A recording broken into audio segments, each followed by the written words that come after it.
नमस्कार, आर्या न्यूज देख रहे हैं आप और मैं आपके साथ अलका सिंह स्वर्णिम। मध्य प्रदेश छत्तीसगढ़ में आपका स्वागत है। एमपी के सीएम शिवराज सिंह चौहान ने जनसभा को संबोधित करते हुए कहा कि पीएम मोदी का आज रीवा आना सभी के लिए सौभाग्य की बात है। इस दौरान क्या कुछ कहा सीएम ने, से आपको सुनाते हैं।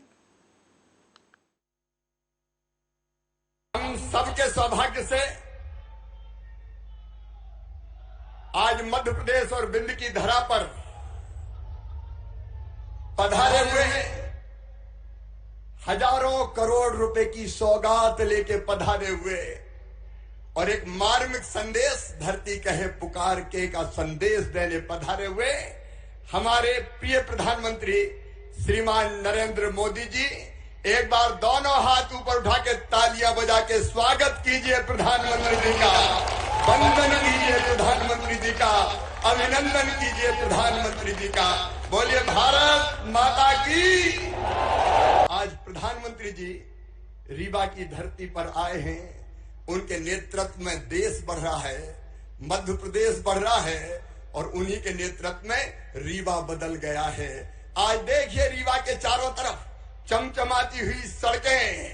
कांग्रेस के राज में गड्ढों में सड़क थी कि सड़क में गड्ढा था, कहीं पता ही नहीं चलता था, लेकिन चारों तरफ आज बनते हुए हाईवे, केवल सड़क कनेक्टिविटी नहीं, यहाँ की टनल ऐसी कि हिंदुस्तान की सबसे चौड़ी टनल, वहां लोग जाके आजकल सेल्फी खिंचवाते हैं। केवल सड़क कनेक्टिविटी नहीं, आज विंध्य वालों प्रधानमंत्री जी रेल कनेक्टिविटी भी देने आपको आए हैं। रीवा टू नागपुर इतवारी सीधे आप जुड़ जाएंगे। और विंध्य की धरा वालों केवल रेल कनेक्टिविटी नहीं, एयर कनेक्टिविटी भी प्रधानमंत्री दे रहे हैं। नए एयरपोर्ट की सौगात हमें मिल रही है। केवल एक बात आज कहना चाहता हूं, प्रधानमंत्री जी हमारे मन में बसते हैं, देश के दिल में बसते हैं और वो हम सबसे मन की बात करते हैं। मन की बात सबको पता है ना, मन की बात का? अरे जोर से बताओ, पता है? तो सुनो मेरे बहनों और भाइयों, 30 अप्रैल को मन की बात का 100वां संस्करण आने, 100वां एपिसोड मतलब 100वीं बार प्रधानमंत्री जी हमसे मन की बात करेंगे। मन की बात हमें प्रेरणा देती है, हमें राह दिखाती है, अच्छे कामों को सामने लाती है, हमारा मार्गदर्शन करती है। और 30 अप्रैल के दिन मध्य प्रदेश में सभी गांवों में 53,000, सभी गांवों में, सभी ग्राम पंचायत मुख्यालयों पर 66,000 पोलिंग बूथ पर और नगर में सभी वार्डों पर मन की बात सुनने का इंतजाम किया जा रहा है। और याद रखना, मन की बात घर के कमरे में बैठ के नहीं सुनना है, जहां व्यवस्था है मैदान में वहां सुनना है। ठीक 11 बजे, पौने 11 बजे हम टीवी सेट के सामने बैठेंगे और ठीक 11 बजे प्रधानमंत्री जी फिर मन की बात कह के, मन की बात हमसे करके हमारा मार्गदर्शन करेंगे। मैं आप राष्ट्रीय पंचायती राज दिवस के खास मौके पर मध्य प्रदेश के रीवा में पहुंचे प्रधानमंत्री नरेंद्र मोदी ने करीब 17,000 करोड़ की लागत वाली परियोजनाओं की आधारशिला रखी और राष्ट्र को समर्पित किया। रीवा में पीएम बनने के बाद नरेंद्र मोदी का यह तीसरा दौरा था। इससे पहले पीएम 2018 में विधानसभा चुनाव से प्रचार करने आए थे। जनसभा को संबोधित करते हुए पीएम मोदी ने कहा कि काम के दायरे भले ही सबके अलग हों, लेकिन हम सबका लक्ष्य एक है और वो है जनसेवा से राष्ट्र सेवा।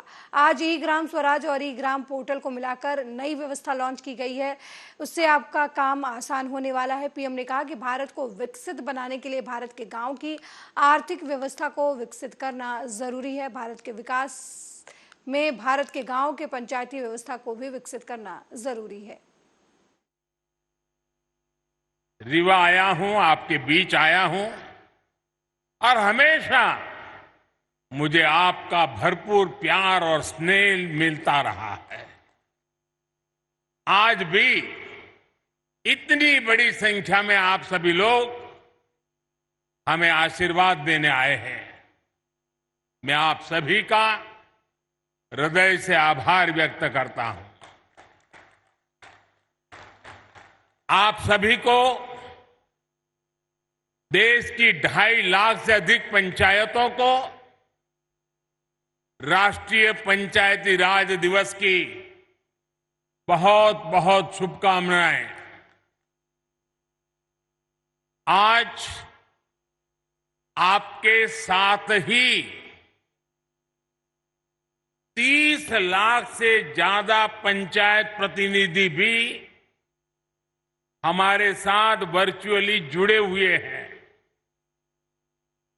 ये निश्चित रूप से भारत के लोकतंत्र की बहुत ही सशक्त तस्वीर है।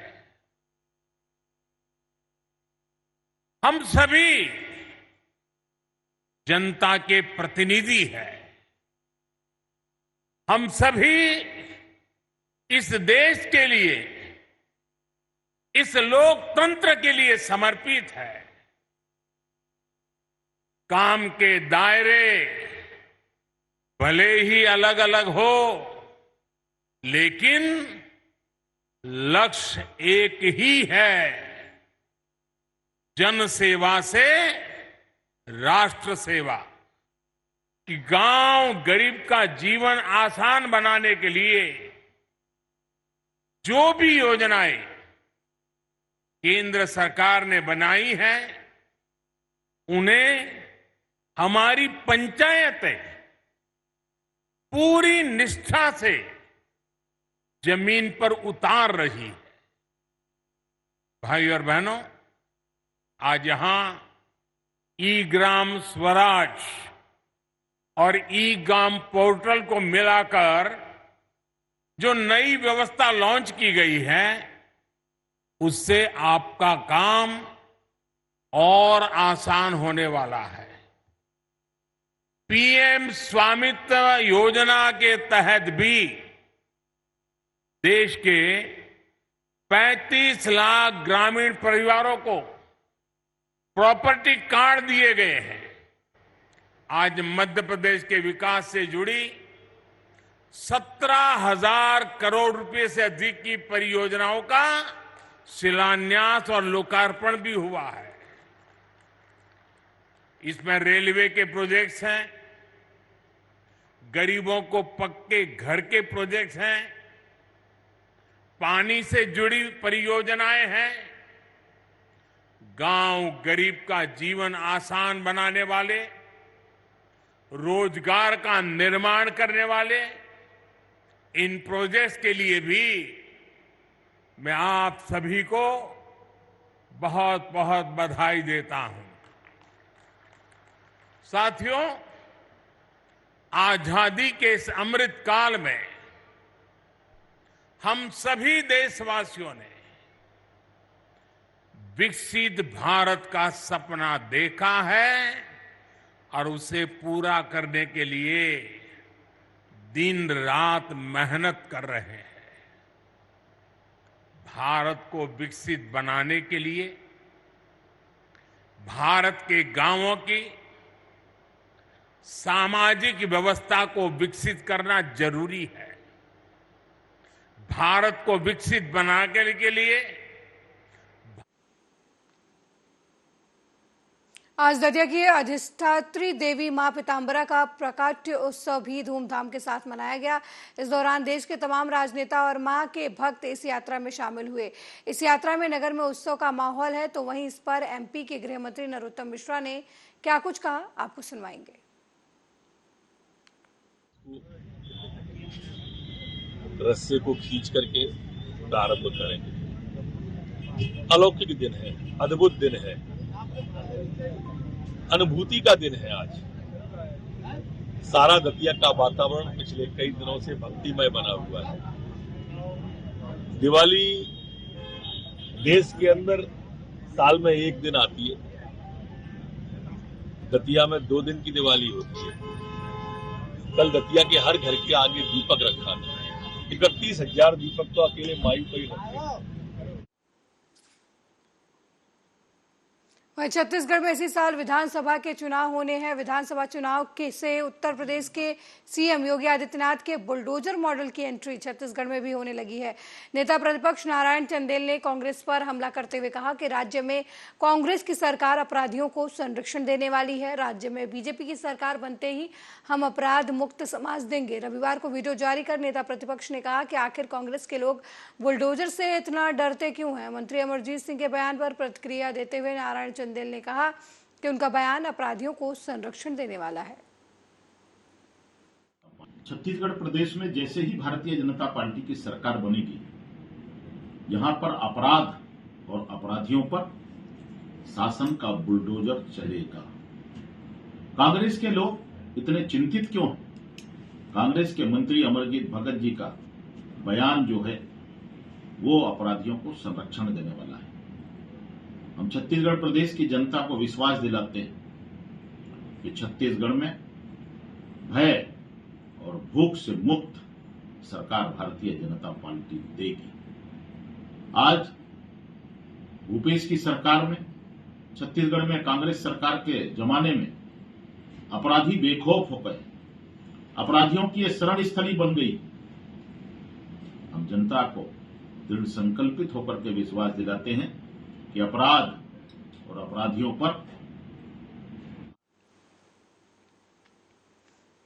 वहीं उत्तर प्रदेश में 23 अप्रैल से स्वच्छता अभियान का शुभारंभ किया गया है। मुख्यमंत्री शिवराज सिंह चौहान ने वीडियो कॉन्फ्रेंसिंग के जरिए बैठक की और जिलों के स्वच्छता अभियान के संबंध में निर्देश दिए थे। इसी कड़ी में शिवपुरी शहर में भदैया कुंड पर आज स्वच्छता अभियान चलाया गया। स्वच्छता अभियान में नगर पालिका अध्यक्ष गायत्री शर्मा, कलेक्टर रविंद्र कुमार चौधरी भी मौजूद रहे। इस दौरान नगर पालिका अध्यक्ष गायत्री शर्मा और कलेक्टर रविंद्र कुमार चौधरी ने खुद अपने हाथों से झाड़ू लगाकर साफ सफाई की।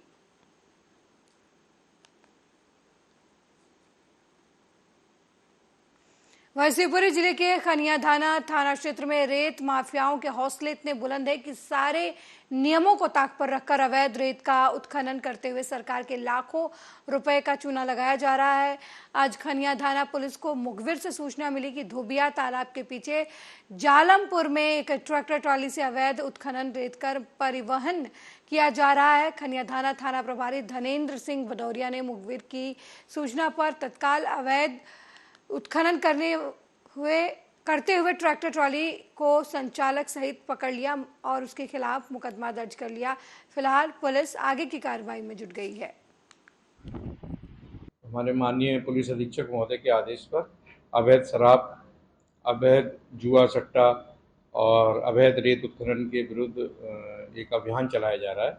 उसी अभियान के तहत धोबिया तालाब की तरफ से एक स्वराज ट्रैक्टर आने की सूचना थी जो अवैध रूप से रेत को ला रहा है खनिया थाना की तरफ और जिसके पास रॉयल्टी नहीं है। सूचना की तस्दीक पर मैंने एएसआई प्रकाश गौरव और आरक्षक सतवीर इनको तस्दीक के लिए भेजा, तो उसमें से ट्रैक्टर पर से एक आदमी जो बैठा था वो कूद के भाग गया और दातार यादव जो उसे चला रहा था उसको पकड़ा। जब उससे उसकी रॉयल्टी और संबंधित कागज मांगे तो वो नहीं बता पाया। तो जब वो नहीं बता पाया तो उसे 379 आईपीसी और खनिज धारा 27(1) और 4(a) में ट्रैक्टर को जब्त किया है और जब्त करके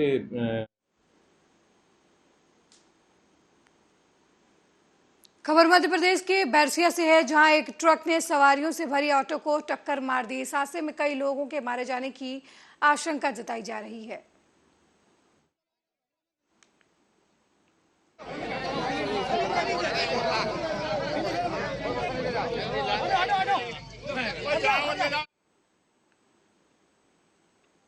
वहीं भोपाल में स्वास्थ्य मंत्री डॉक्टर प्रभुराम चौधरी ने नई पहल शुरू की है। स्वास्थ्य मंत्री डॉक्टर प्रभुराम चौधरी ने वीडियो कॉन्फ्रेंसिंग के जरिए मरीजों से बातचीत की और उनका हालचाल जाना। साथ ही मंत्री ने जिन मरीजों से बातचीत की वो सभी आयुष्मान योजना के तहत अस्पताल में अपना इलाज करवा रहे थे।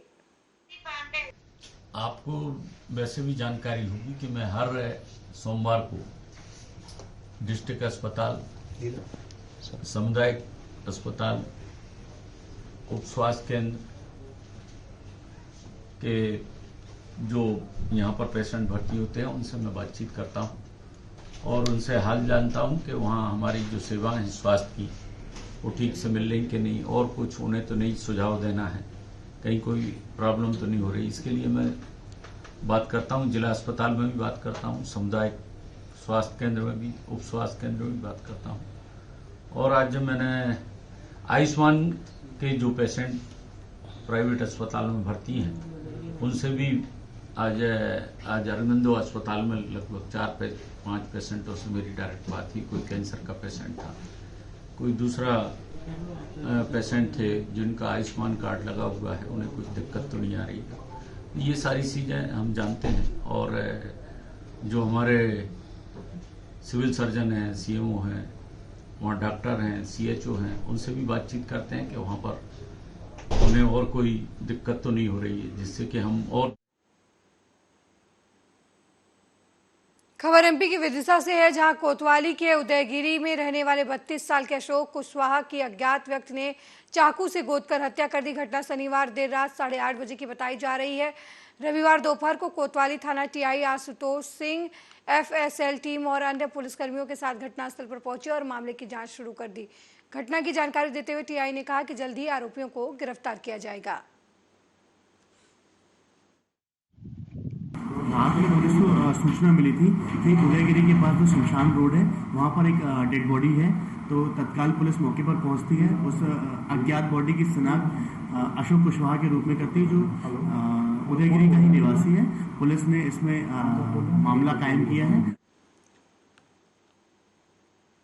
उज्जैन के प्राचीन गढ़ कालिका मंदिर में बीती रात चोरी की वारदात हुई। मंदिर के पुजारी के अनुसार चोर मंदिर की दीवार कूदकर अंदर आए और मंदिर के दान पेटी से रुपए चुराकर भाग गए। राशि कितनी ली गई है, इस बारे में अभी तक कोई जानकारी नहीं है। वहीं सूचना मिलने के बाद मौके पर पहुंची पुलिस मामले की छानबीन कर रही है।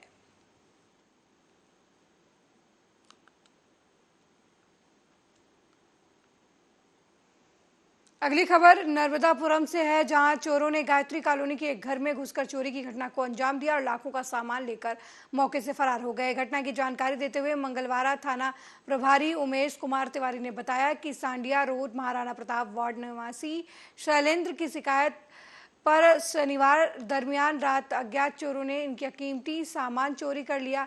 रिपोर्ट के आधार पर अज्ञात चोरों के खिलाफ चोरी का मामला दर्ज कर लिया गया है और उनकी तलाश की जा रही है। वरिष्ठ अधिकारियों के निर्देशानुसार फिंगरप्रिंट एक्सपर्ट को भी घटनास्थल का निरीक्षण कराया गया है। डॉग स्क्वाड की टीम घटनास्थल का निरीक्षण करेगी। मामले में विवेचना की जा रही है, साथ ही आसपास के सीसीटीवी फुटेज भी खंगाले जा रहे हैं। पुलिस का कहना है कि शीघ्र ही आरोपी को गिरफ्तार किया जाएगा। हाँ, एक शैलेंद्र आए हैं सांडिया रोड पर एक गायत्री मंदिर के पास, उनके यहाँ चोरी हुई है और लगभग 3.5-4 लाख रुपए के जेवर और कुछ 10,000-12,000 रुपये कैश उनके यहाँ से गया है। जो चोर हैं वो किचन के रास्ते उन्हें प्रवेश किया है, प्रवेश करने के बाद चोरी करके ले गए। इस संबंध में हम इन्वेस्टिगेशन कर रहे हैं कि किस प्रकार से ये हुआ है, कौन आए हैं। दूसरा, चूँकि वहाँ चोरी हुई है, इस संबंध में हमने कल वहाँ एक मीटिंग भी कंडक्ट की थी शाम को गायत्री मंदिर में परिसर। वहीकट्टी में लंबे समय से चले आ रहे दो भाइयों के बीच संपत्ति विवाद खूनी संघर्ष में तब्दील हो गया। एनकेजे थाना क्षेत्र के बिलगावा में आज सुबह हुई इस घटना में घायल भाई की हालत नाजुक बताई जा रही है। उसे प्रारंभिक उपचार के बाद जबलपुर रेफर कर दिया गया है, जबकि हत्या करने के प्रयास में आरोपी के सगे भाई और उसके भतीजे को गिरफ्तार कर लिया गया है। घटना के संबंध में जानकारी देते हुए नगर पुलिस अधीक्षक विजय प्रताप सिंह ने बताया कि ग्राम विलगवा निवासी संजय पटेल का संपत्ति को लेकर अपने बड़े भाई ओम प्रकाश पटेल से विवाद चल रहा था। 22 अप्रैल की सुबह लगभग 8 बजे दोनों भाइयों के बीच इस बात को लेकर कहासुनी हुई, जिसके बाद बड़े भाई ओम प्रकाश पटेल ने अपने बेटे अभिषेक और रिंकू पटेल के साथ मिलकर संजय पटेल के ऊपर हंसिया और पंजे से प्राणघात हमला कर दिया। घटना में संजय के पेट और पीठ में गहरी चोटें आई हैं, जिसकी वजह से उसकी हालत गंभीर है और जबलपुर रेफर कर दिया गया। एनकेजे पुलिस ने दोनों आरोपी बाप बेटों के खिलाफ धारा 307 के तहत हत्या के प्रयास का मुकदमा दर्ज करते हुए उन्हें हिरासत में ले लिया। घायल संजय की हालत फिलहाल नाजुक बताई जा रही है। एनकेजे थाना अंतर्गत ग्राम बिलगवा में संजय प्रकाश पटेल को उसके बड़े भाई ओम प्रकाश पटेल एवं भतीजे अभिषेक पटेल द्वारा हथियार से एवं पांचे से मारपीट कर प्राण घातक चोटें पहुंचाई गई, जिस पर से हत्या के प्रयास का प्रकरण पंजीबद्ध किया जाकर थाना प्रभारी एनकेजे सिद्धार्थ राय द्वारा वरिष्ठ अधिकारियों को भी सूचित किया गया। पुलिस अधीक्षक महोदय द्वारा निर्देशित किया गया कि शीघ्र आरोपी को हिरासत में ले, तो जिस पर से थाना प्रभारी द्वारा आरोपीगण को हिरासत में ले लिया गया है। पीड़ित के पत्नी की रिपोर्ट पर ये प्रकरण। वैसे पूरे जिले की कोलारस थाना पुलिस ने लूट की योजना बनाते हुए उत्तर प्रदेश और राजस्थान के 4 बदमाशों को गिरफ्तार करने में सफलता हासिल की है। बदमाश एमआरएफ टायर और गांधी पेट्रोल पंप की लूट की योजना बना रहे थे। एसपी रघुवंश सिंह भदौरिया ने बताया कि कोलारस थाना प्रभारी मनीष वर्मा को सूचना मिली थी कि बापू ढाबे के खंडहर में कुछ बदमाश लूट की योजना बना रहे हैं। उनकी कार ढाबे के बाहर खड़ी हुई है। सूचना के बाद पुलिस ने दबिश देकर पहले बापू ढाबे के खंडहर को चारों ओर से घेरा और उसके बाद चोरों को दबिश देकर गिरफ्तार कर लिया। इस दौरान 4 बदमाशों को पुलिस ने गिरफ्तार किया, जबकि एक बदमाश मौके से फरार होने में कामयाब रहा। पुलिस को आरोपियों के कब्जे से देसी कट्टा और तलवार सहित लॉक तोड़ने के उपकरण बरामद हुए हैं। टीम में एक सूचना इनको मिली थी कि कोई बदमाश बाहर के हैं जो यहाँ पे बड़ी वारदात करने के, डकैती, लूट, किसी प्रकार वारदात कर सकते हैं। एक 4 लेन में ढाबा है बापू फॉर्म लैंड पे, तो वहाँ पे वो लोग छिपे हुए हैं। इस पे पुलिस टीम वहाँ पे उसको घेर के पकड़ी है, जिसमें से कि 4 आदमी को वहाँ तत्काल मौके पर पकड़ा गया है और एक स्विफ्ट डिजायर गाड़ी बरामद हुई। इनके पास एक हथियार भी। वहीं शिवपुरी जिले की खनिया थाना पुलिस ने अवैध शराब माफियाओं पर ताबड़तोड़ कार्रवाई करते हुए 7 पेटी अवैध देसी शराब जब्त की है। आरोपी को गिरफ्तार भी किया है। मुखबिर की सूचना पर खनिया थाना प्रभारी धनेन्द्र सिंह भदौरिया ने सोनम ढाबा पर छापामार कार्रवाई करते हुए आरोपी बलवीर लोधी को गिरफ्तार किया है। माननीय पुलिस अधीक्षक महोदय द्वारा अवैध शराब, जुआ, सट्टा, IPL और खनन माफियाओं के विरुद्ध एक अभियान चलाया जा रहा है। उसी अभियान के तहत हमको रात को एक सूचना मिली थी। उस सूचना की तस्दीक जब हमने की तो माननीय अतिरिक्त पुलिस अधीक्षक महोदय और SDOP साहब को के मार्गदर्शन में हमने जब वहाँ पर दबिश दी तो ये सोनम ढाबा था। सोनम ढाबा के पास के काउंटर पे 7 पेटी अवैध शराब की वो रखे था, जिसका उस पर कोई लाइसेंस नहीं था और उनको बेच रहा था। तो उसके विरुद्ध 34(2) की हमने कार्रवाई की और चूंकि वो